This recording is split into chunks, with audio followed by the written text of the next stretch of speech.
धर्म है, भक्ति धर्म का रसात्मक रूप है। यह बात कौन कह रहे हैं? रामचंद्र शुक्ल कह रहे हैं। भक्ति धर्म का रसात्मक रूप है, ये कह रहे हैं। और वहीं पर आप इनका जब निबंध पढ़ेंगे तो वहां वो कह रहे हैं श्रद्धा और प्रेम के योग का नाम भक्ति है। ये भी शुक्ल जी कह रहे हैं। ये जो भक्ति है, जो सगुण भक्ति है, सबसे पहली भक्ति है। सबसे पहली भक्ति कौन सी है? सगुण भक्ति है। इसके बाद ही निर्गुण का रूप निकलकर आगे की ओर आया है।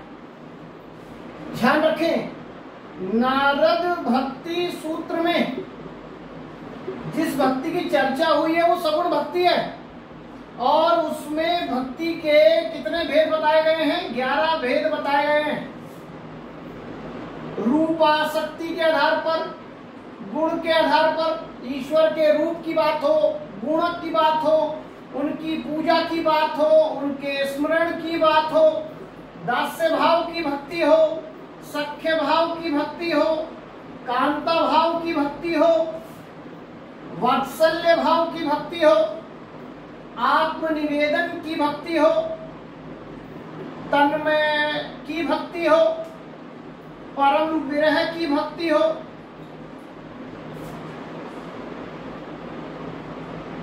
ये रूप, गुण, पूजा, स्मरण, दास्य, सख्य, कांता, वात्सल्य, आत्मनिवेदन, तन्मय, परम विरह, ये सब नारद भक्ति सूत्र में भक्ति की ये 11 आसक्तियां बताई गई हैं। इन्हें क्या कहा जाता है? भक्ति की आसक्तियां। आसक्ति का बेसिकली मतलब होता है लगाव। ईश्वर के हम जब लगाव रखते हैं, जुड़ते हैं, तो हमारे पास ये सब माध्यम है। हम ईश्वर से जुड़ने के लिए उसके रूप से प्रभावित होते हैं तो रूपासक्ति हो जाती है। उनके गुणों से प्रभावित होते हैं तो गुणासक्ति हो जाती है। उनकी पूजा में आनंद आता है तो पूजासक्ति हो जाती है। हम उनका बार बार स्मरण करना चाहते हैं, स्मरणासक्ति हो जाती है। अगर हम दास्य भाव से उनसे जुड़ते हैं तो दास्यासक्ति हो जाती है। अगर हम उनसे मित्र भाव से जुड़ते हैं तो सख्यासक्ति हो जाती है। अगर हम स्त्री और पुरुष के संबंध की बात करते हैं तो वहां पर कांतासक्ति हो जाती है। माँ बेटे, पिता पुत्र के संबंध से जुड़ते हैं, वात्सल्यासक्ति हो जाती है। अपने आप को निरीह समझते हुए हम अपना आत्मनिवेदन करते हैं कि ईश्वर हमें अपने से मिला, वो आत्मा निवेदन आसक्ति होती है। तन्मय आसक्ति, ये तन्मय आसक्ति, तन्मय मतलब होता है लीन हो जाना, उनकी भक्ति में लीन हो जाना वाली आसक्ति। और परम विरह, ये जो लौकिक विरह से परे परम विरह में डूब जाए, वो परम विरह आसक्ति। ये 11 आसक्तियां हैं जो सगुण भक्ति के रूप में नारद भक्ति सूत्र में चर्चा की गई हैं। पेपर में पूछ सकता है कौन सी आसक्ति नहीं है भक्ति की। जनरल क्वेश्चन कर सकता है कि भक्ति की कितनी आसक्तियां होती है, तो आपको बताना पड़ेगा। इसी सगुण भक्ति में आप जो है देखेंगे नवधा भक्ति का रूप भी आता है। नवधा भक्ति, नवधा भक्ति का मतलब है 9 प्रकार की भक्ति। ईश्वर को भजने के लिए 9 प्रकार के रूप बताए गए हैं सगुण में। आपको पहले ही बताया कि निर्गुण में तो बस ईश्वर का ध्यान करना है, ना मूर्ति चाहिए, ना स्थान चाहिए, ना मंदिर चाहिए, ना मस्जिद, ना स्नान, कुछ नहीं। लेकिन यहाँ कर्मकांड हैं। कर्मकांडों की प्रधानता है सगुण काव्य में। और इसी प्रकार भक्ति के रूप बताए गए कि कैसे भक्ति की जाए।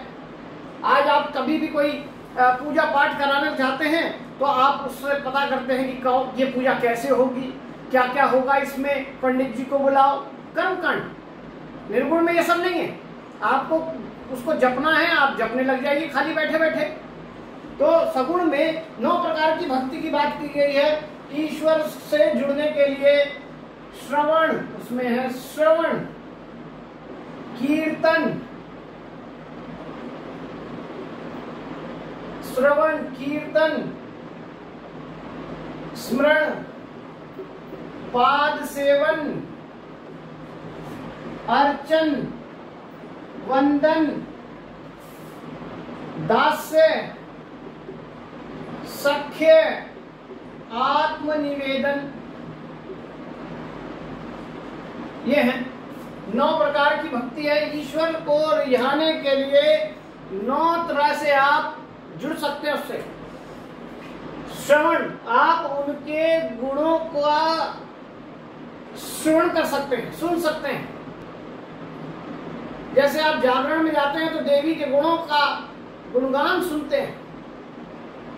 और कीर्तन, जब आप उनके वंदना के गीत कीर्तन के रूप में गाने लगते हैं, भजन कीर्तन करते हैं। स्मरण, जब आप उनको याद करते हैं। पाद सेवन, जब आप उनके चरणों की वंदना करते हैं। अर्चन, अर्चना होती है जब हम अंजलि भर के जैसे फूल जो है अर्पित कर देते हैं, जल जो है अर्पित कर देते हैं। अर्चन की बात है अपने सारी चीजें, अपने सारे भाव उनको अर्पित कर देना। वंदना करना, उनका वाणी से उनके गुणों का वर्णन करना।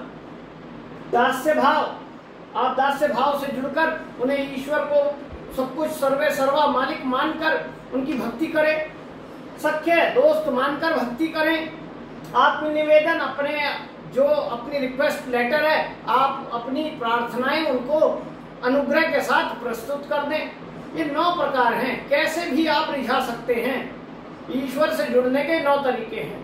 सगुण काव्य में, चाहे वो राम काव्य हो चाहे कृष्ण काव्य हो, यही 9 भक्तियां या ये 11 आसक्तियां ही आपको बार बार दिखाई देंगी। जैसे हम राम काव्य तुलसी का पढ़ेंगे, तुलसी के यहाँ 9 भक्ति है और ये 11 आसक्तियां भी हैं। बड़ा काव्य है।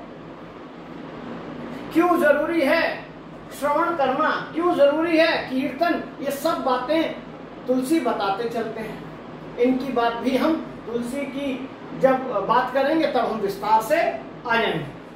यहां तक समझ आया। और ये पूरा जो सगुण काव्य है, ये पूरा सगुण काव्य बेसिकली वैष्णव धर्म से जुड़ा हुआ है। वैष्णव धर्म का मतलब है विष्णु की उपासना का। क्योंकि राम हो या कृष्ण हो, दोनों विष्णु के अवतार हैं। वहीं वैष्णव के अलावा शैव होते हैं जो शिव की उपासना करते हैं। जो शक्ति की उपासना करते हैं वो क्या कहलाते हैं? शाक्त। तो सगुण में भी 3 रूप हैं, वैष्णव, शैव और शाक्त, 3 है। ठीक है। और तीनों सगुण की उपासना करते हैं, लेकिन तीनों जो है एक दूसरे से खार खाए बैठते हैं। ये भी बड़ी अजीब सी बात है। ठीक है। ईश्वर एक है, ईश्वर के सगुण साकार रूप की बात कर रहे हैं तीनों, लेकिन कोई राम की बात कर रहा है तो कोई शिव की बात कर रहा है तो कोई शक्ति की बात कर रहा है। सब अलग अलग है। दक्षिण में तो राम भक्त और शिव भक्त उनकी आपस में बनती नहीं है। एक दूसरे का प्रसाद नहीं खा सकते, एक दूसरे की परछाई नहीं छू सकते। ऐसा छुआछूत का सा भाव है। सगुण और निर्गुण की तो बात छोड़िए दूर की, सगुण में भी आपस में लड़ाई है। तो द्वंद्व जो है बेसिकली वो कर्मकांड का है, विचारधारा का है, नीति नियमों का है। लक्ष्य तो सबका एक है, उस ईश्वर को जपना, उसी की बात करना। ठीक है। क्लियर हुआ? ये सगुण काव्य का पहले कॉन्सेप्ट, उसका आधार क्या है। वैष्णव धर्म की बात हो रही है, शैव धर्म की बात नहीं हो रही, शाक्त धर्म की बात नहीं हो रही। इसी सगुण काव्य धारा में बहुत सारे संप्रदायों का जन्म हो गया।